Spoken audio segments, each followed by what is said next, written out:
జగిత్యాల ప్రజా ఆశీర్వాద సభలో సీఎం రేవంత్ పై కేసీఆర్ వ్యాఖ్యలకి మంత్రులు కౌంటర్ ఇచ్చారు.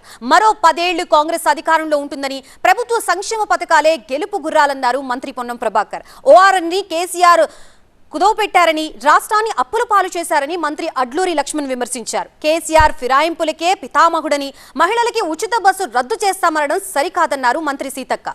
కాళేశ్వరం నిర్మాణంతో 1,00,000 కోట్లు వృధా చేశారని, తన తప్పులపై కేసీఆర్ ఆత్మవిమర్శ చేసుకోవాలని మంత్రి వివేక్ అన్నారు. రైతు బంధు వీరు రాకముందు కూడా వేసారు, వీరు తర్వాత కూడా వేస్తారు.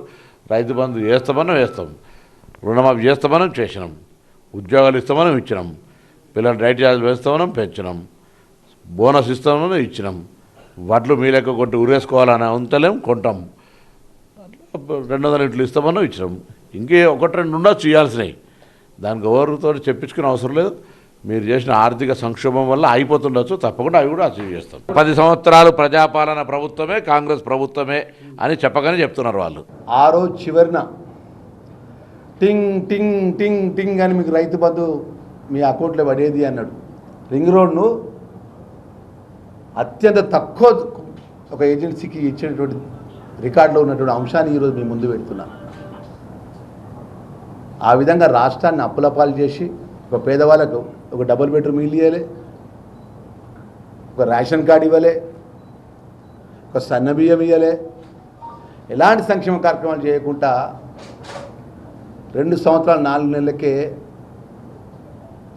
తెలంగాణ ప్రభుత్వము రేవంత్ రెడ్డి ఆగం పట్టించిండు. బిడ్డ నేను చూసుకుంటా అని చెప్పి మాట్లాడుతుండ్రు. ఫిరాయింపులను ప్రోత్సహించడానికి వచ్చి అక్కడ ఏమంటారు, బస్సు అనేది వేస్ట్ అంటున్నాడు, బస్సు వృధా అంటున్నాడు. అంటే ఆక్రమణలు బెస్ట్ అంటున్నాడు. అవసరం ఉన్న వాళ్ళు ఎక్కుతారు, బస్సు ఎక్కుతారంట చెడిపోతారట. ఎంత ఘోరంగా ఆడోళ్ళని మాట్లాడుతున్నారు.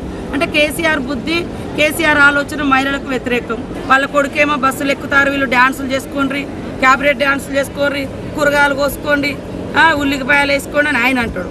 ఈయనేమో బస్సే దండగా, బస్సే వేస్ట్. అరే పేదోళ్ళ బాధలు తెలియదు కాబట్టి కేసీఆర్ గారికి బస్సుకు వ్యతిరేకంగా ఇంకా ఏం చేయాలి, ఇంకా బస్సులు ఏమన్నా మంచిగా చేసి పెట్టాలా, ఇంకేం చేయాలి అది చెప్పాలి. కానీ మహిళలకు బస్సు దండగా అనడం అనేది వాళ్ళ దురహంకారానికి ఇది నిదర్శనం. ఏదైతే 60-70 టీఎంసీ నీళ్లు పంపు చేసినారో, పైనుంచి నీళ్ళు వచ్చినప్పుడు 9 గంటల నుంచి అంతా వృధా కావడం జరిగింది. పంపింగ్ కాస్ట్ 3,000 కోట్ల రూపాయలు ఖర్చు పడినారు. అంటే కేసీఆర్ ఒక తుగ్లక్ ముఖ్యమంత్రి అని చెప్పి ఆ రోజున నిరూపించుకున్నాడు.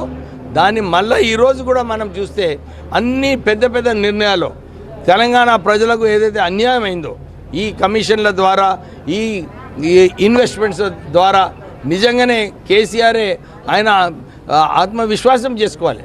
నేను ఇంత అన్యాయం తెలంగాణ ప్రజలకు ఎందుకు చేసినాను అని చెప్పి.